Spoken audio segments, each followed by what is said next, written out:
Hi friends, వచ్చేసాం ఇప్పుడు పాటల పల్లకీలోకి, పాటల ప్రవాహంలోకి. పాటలు అలనాటి పాత పాటల గురించి, ఓల్డ్ సాంగ్స్ గురించి మొదలు పెడదాం. హాయ్ ఫ్రెండ్స్, ఆగండి, చివరి వరకు చూడండి నా వీడియోలో. మీకు మంచి మాట చివరిలో చెప్తా. ఇప్పుడు ఒక పాటను గుర్తు చేసుకుందాం. ఈ నెలలో మనకి ఒక హీరో గారి బర్త్డే ఉంది కదా, ఆయన పాట ఒకటి పాడి తర్వాత ఓల్డ్ సాంగ్ ఒకటి పాడతా. ఈ పాట ఎట్టున్నా మీరు స్వీకరించండి. చిరంజీవి గారి పాట ఇది. ఎస్పి బాలు, సుశీల గారు పాడిన పాట అనుకుంటాను.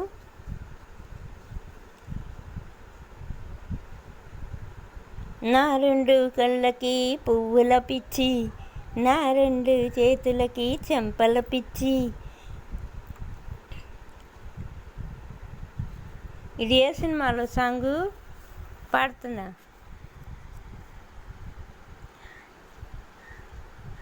నా సోకు వంటికి పువ్వుల పిచ్చి, నా సోకు వంటికి చీరల పిచ్చి, నా సోకు వంపులకి సంపులకి పైటల పిచ్చి, నా లేత మనసుకి కులుకుల పిచ్చి, నా లేత నడుములకి కులుకుల పిచ్చి, లోన ఒకటే పిచ్చి, నువ్వంటే నాకెంతో అంతులేని వలపుల పిచ్చి. నా రెండు కళ్ళకి టాయ్ టాయ్ టాయ్, నా రెండు కళ్ళకి పువ్వుల పిచ్చి, నా రెండు కళ్ళకి అదే ఎవరి సాంగ్ ఇది? నాకేమో అంతులేని సోకుల పిచ్చి. అది జేబు దొంగ, చిరంజీవి, విజయశాంతి. ఇంకా ఉన్నారు కదా పక్కన యాక్టరా. జేబు దొంగలు ఎవరు చెప్పు? విజయశాంతి, సుహాసినియా, భానుప్రియానా? చెప్పండి, ఎవరు చెప్తే కదా మీరా నాకు తెలిసేదానికే. అబ్బో, మీరందరూ నిద్రలేస్తే పాత పాటలు గుర్తు చేసుకుందాము. నేను దీనికి ముందు వీడియో నావన్నీ చూడండి. నేను పుట్టినప్పటి నుంచి జరిగేవన్నీ అలనాటి చిన్ననాటి జ్ఞాపకాలు చెప్తున్నాను. అవి కూడా చూడండి. ఈరోజు కొత్తగా ఈరోజు పెడుతున్నా, వినండి. అది రోజు కంటిన్యూ చేస్తా. అది కూడా మా జనరేషన్ ఎట్టుండిందో మీకు అందరికీ తెలియాలి. ఇప్పుడు మార్పు ఎట్టుంది, అప్పుడు మార్పులు ఎట్టున్నాయి, ఇప్పుడు పద్ధతులు ఎట్టున్నాయి, అసలు ఇప్పుడు సమాజం ఏ విధంగా ఉంది, అవన్నీ కూడా నేను చెప్తూ ఉంటాను. ఇప్పుడు మీకు ఒక పాట పాడాను కదా, చిరంజీవి గారు పుట్టినరోజు ఎప్పుడా? ఈ నెల 22. అందుకని ఊరికే ఆయన పాట గుర్తు చేశా. మీకు మళ్ళీ వేరే పాట పాడుతున్నా, ఆగండి.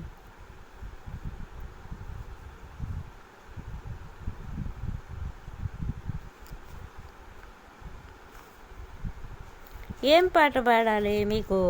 చిరంజీవి గారిది నాకేం గుర్తు రావట్లేదు. గబక్కన గుర్తు రావే. ఆగండి, పాడుతాను. ఒక్క పాట కూడా గుర్తురాదు. పాత పాటలు అయితే అది కూడా ఏం పాటలు ఉన్నాయి నేను గుర్తు చేసుకొని కదా మీకు పాడాలా? ఏమున్నాయి చిరంజీవి గారి సాంగ్స్? ఉన్నాయి, కానీ మనకు గుర్తు రావాలి కదా. బీడులోని వాన చినుకు పాడనా ఇది? ఏమో, అయినా ఇంకోసారి గుర్తు చేసుకుందాం. బీడులోని వాన చినుకు పిచ్చి మొలక వేసింది. పాడనా ఈ పాటని? పాడలేని గొంతులోన పాట ఏదో పలికింది. గుండె ఒక్కటి పాడినట్టున్నా నేను ఇది. అయినా సరేలే, ఎన్నిసార్లు విన్నా ఆయన సాంగ్స్ బాగానే ఉంటాయి కదా. గుండె ఒక్కటి ఉన్న చాలు, గొంతు తానే పాడగలదు, మాటలన్నీ దాచుకుంటే పాట నీవే రాయగలవు. రాత రాని వాడి రాత దేవుడేమో రాశాడో, చేతనైతే మార్చి చూడు, వీడు మారిపోతాడు, మనిషి అవుతాడు. అరేమైంది? ఒక మనసుకి రెక్కలొచ్చి ఎక్కడికి ఎగిరింది, అది ఏమైంది? ఒక మనిషిని వెతుకుతూ ఇక్కడొచ్చి వాలింది,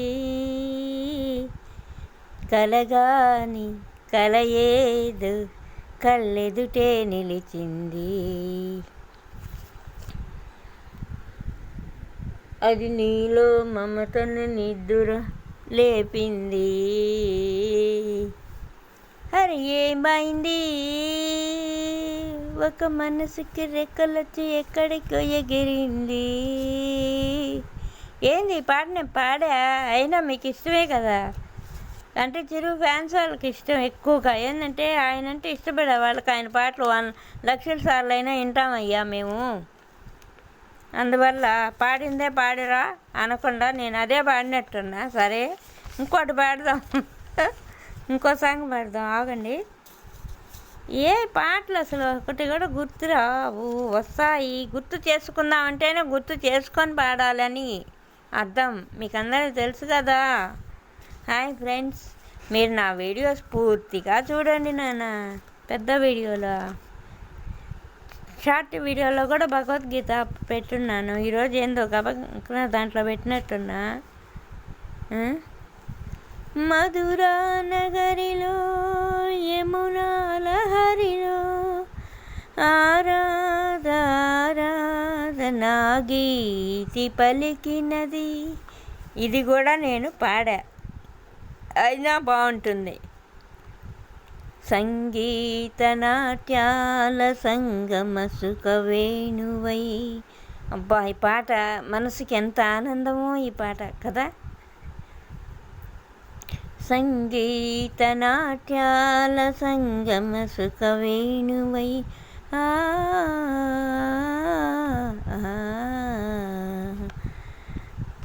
రాసలీలకే ఊపిరి పోసిన మురళి ఇదేనా, ఇదేనా, ఇదేనా మురళి, మోహన మురళి ఇదేనా. ఏం పాట ఇదే? రేపల్లియ ఎద జల్లున పొంగిన రవళి, నవరస మురళి, ఆనందన మురళి ఇదేనా ఆ మురళి, మోహన మురళి ఇదేనా ఆ మురళి. సరే ఈరోజుతో ఈ పాటలు ఆపాను. రేపు ఇంకా మంచి పాటలు పాడతాను. అందరికీ హ్యాపీ స్వాతంత్ర దినోత్సవం రాబోతూ ఉంది. ముందుగా అడ్వాన్స్గా చెప్పాను. దాని తర్వాత మా హీరో అంటే నేను ఇష్టపడే హీరో చిరంజీవి గారిది బర్త్డే కూడా వస్తున్నది. ఆయనకు కూడా అడ్వాన్స్గా నేను చాలాసార్లు చెప్పున్నాను. మళ్ళీ కూడా హ్యాపీ బర్త్డే చెప్తూనే ఉంటాను ఆయన పుట్టినరోజు అయిపోయేదాకా. సరే కానీ ఇప్పుడు ఎందుకు చెప్తున్నాను చిరంజీవి గారిది అంటే, ఆయన ఒక మన ప్రపంచం మొత్తంలోకి ఆయన అందరికీ ఒక అసలు దేవుడిచ్చిన ఒక ఇదిలే. మీకు అందరికీ మళ్ళీ చెప్తారు ఆయన గురించి, ఎందుకు ఊరికే పొగడుతున్నానని. కొంతమంది ఆయన అంటే ఇష్టం లేని వాళ్ళకి బాధపడతారు కదా, అందుకని నా ఇష్టాన్ని మీకు రుద్దడం ఎందుకులే. సరే కానీ మీకు మంచి మాట చెప్తానన్నాను కదా, ఆగండి చెప్తా. మంచి మాట ఏది చెప్పేది? మంచి మాట, మంచి మాట, మంచి మాట అంటేనే మంచి మాట, అవును కదా. మంచి మాట అంటే మనం మాట్లాడేది మంచి మాట మాట్లాడుతున్నామా, మన నోటిగుండా చెడ్డ మాట వస్తున్నదా అనేది మనకు తెలుస్తున్నదా లేదా? మంచి మాట అంటే ఇప్పుడు మంచి మాట అంటే ఏంటంటే, అమ్మా ఇలారా అని పిలవడం మంచి మాట. ఏయ్ రైటా అనేది ఏం మాట? చెడ్డ మాట. ఎందుకు చెడ్డ మాట అయింది? మంచి మాటని మంచిగా సాత్వికంగా చెప్తే మంచి మాట అవుతుంది. ఒరే నాన్న నువ్వు రారా ఇట, చెప్పింది వినరా, చెప్పింది చేయరా అనేది ఒక మంచి మాట. ఆ మాటని మనం చెడ్డగా ఎన్ని విధాలుగా మార్చచ్చు చెప్పేదా? ఆ మాటను మనం చెడ్డగా ఎన్ని మాటలు చెప్పచ్చు. ఏయ్ ఏందిరా నువ్వా నిద్ర లేచినప్పటి నుంచా చెప్పింది చేయవు, నీ ఇష్టం నీదే ఉన్నట్టుందా, మేము చెప్పేది వినవరా అట్ట అనకూడదు. ఒక మనిషిని మనము మార్చుకోవాలి, వాళ్ళకు ఒక మంచితనంగా మంచిగా చెప్పుకొని వాళ్ళని మార్చుకోవాలి అన్నప్పుడు మనం 100 సార్లు మంచిగా చెప్పండి.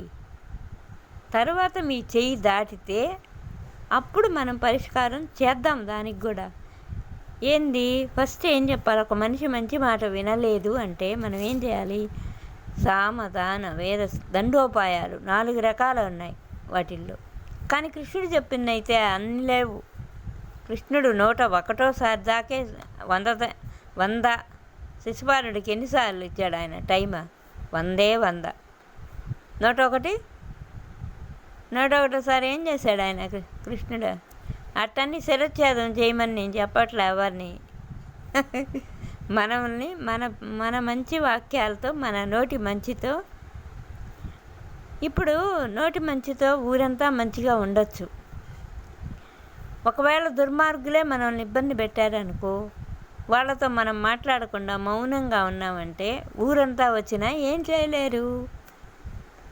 ఊరంతా వచ్చినా నువ్వేం మాట్లాడలేదనుకో, అస్సలు నోరెత్తి రిప్లై ఇవ్వలేదనుకో, ఒక సైడ్ ఏం చేయలేదు కదా. ఊరంతా వచ్చినా నువ్వు గమ్మున ఉన్నావనుకో ఏమీ జరగదు. అదే నువ్వు మాట్లాడావనుకో, ఒక మాటకి ఇంకొక మాట, ఇంకో మాటకి ఇంకో మాట పెంచుకుంటూ పోవాలి. మంచి మాటనైతే 10 మందికి షేర్ చేయండి. చెడు మాట ఏదన్నా అయితే దాన్ని అంతటితో కట్ చేసి మౌనంగా భగవద్ధ్యానం చేసుకోవడం, మెడిటేషన్ చేసుకోవడము, లేదా మనకు నచ్చిన ఇంట్లో కూర్చొని మనకు నచ్చిన భగవద్గీత చెప్పుకోవడము, లేదా రామాయణం చెప్పుకోవడము, లేదా రేపు రాబోయే వరలక్ష్మి అమ్మవారి గురించి ఆమెకి ఏం చేయాలి, ఆమె వరలక్ష్మి వ్రతం చేసేటప్పుడు నేను ఈ వీడియోలు ఎందుకు పెడుతున్నాను, పూర్తిగా ప్రతి ఒక్కరికి నా వీడియోలు మంచి మాటతో అందరిలో ఒక ఇన్స్పిరేషన్గా తీసుకుంటారేమో అనుకుంటున్నా. సరే, అది కాదు నేను చెప్పేది. ఇప్పుడు వరలక్ష్మి వ్రతం అనుకో, అన్నీ ఎందుకు మిక్స్ చేస్తున్నావు అని అంటున్నారా? అన్నీ నేను మిక్స్ చేసేది ఎందుకంటే మన మానవుల్లోనే మిక్సింగ్గా అంటున్నారు కదా చాలామంది. ఇప్పుడు ఇప్పుడు ఫ్రూట్ మిక్స్ అంటారే, అన్ని ఫ్రూట్స్ కలిసి ఫ్రూట్ సలాడ్ అవుతుంది. ఇప్పుడు నేను అన్ని మంచి మాటలు ఎందుకు కలిపి చెప్తున్నాను? పాటలు ఇష్టపడేవాళ్ళు పాటలు ఇష్టపడతారు, మంచి మాట వినేవాళ్ళు మంచి మాట వింటారు. ఇప్పుడు వరలక్ష్మి వ్రతం ఆమెకి ఏ నియమాలు ఉన్నాయి, ఏ విధంగా అప్పటి కాలం వాళ్ళు ఎట్ట పాటించారు ఆమెవి, ఆమె పండగ వస్తున్నది వరలక్ష్మి అమ్మవారి వ్రతం అంటే ఎంత నియమాలు ఉండాలి, అవన్నీ కూడా నేను చెప్తా మీకు తర్వాత. హాయ్ ఫ్రెండ్స్, ఇప్పుడు మంచి మాట చెప్పాను కదా. మనం మంచి మాట చెప్తే ఊరంతా మంచిగా ఉంటుంది. మనం చెడు మాట చెప్తే మంచి మాట చెప్పినా ఈ కాలం చెడు మాట ముందుగా పోతున్నది, ఊరంతా ప్రచారం చేసి వస్తుంది. అబద్ధం అంట అప్పటి కాలం పెద్దవాళ్ళు చెప్పేది, అబద్ధం పోయి ఊరంతా ముందే చుట్టేస్తుందంట, ఊరంతా చుట్టేసి వస్తుందంట అబద్ధం పోయి. అంటే మనం చెప్పని మాటలు మన ఇంట్లో ఇప్పుడు ఒక విధంగా జరిగి ఉంటుంది, ఇంకొక విధంగా పోయి ఊరంతా అబద్ధం అనే మాట ఊరంతా ప్రచారం చేసేసి వస్తుందంట. నిజం అనే మాట నిదానంగా నిలకడ మీద బయటపడుతుందంట. అది పెద్దవాళ్ళ మాట, సర్ది మూట. సరే, హాయ్ ఫ్రెండ్స్, మీకు అందరికీ ఈ పెద్ద వీడియోలు చూడమని ఇంకోసారి కూడా రిక్వెస్ట్గా చెప్తున్నాను. అందరికీ షేర్ చేయండి, నాకు లైక్స్ చేయండి, సబ్స్క్రైబ్ చేయండి, ఎక్కువ టైం చూడండి నావి. ఎంత తొందరగా మీరు ఎక్కువ టైం మీరు చూస్తూ ఉంటారో నా వీడియోలు, నాకు అంత వాచ్ హవర్స్ వచ్చి తొందరగా మీ అందరితో మాట్లాడగలిగే ఒక అవకాశాన్ని మీరు ఇస్తే నేను మీతో మాట్లాడతా. అంతా మీ చేతుల్లో ఉంది. Hi friends, bye. దీనికి టైటిల్ ఏం పెడదాం?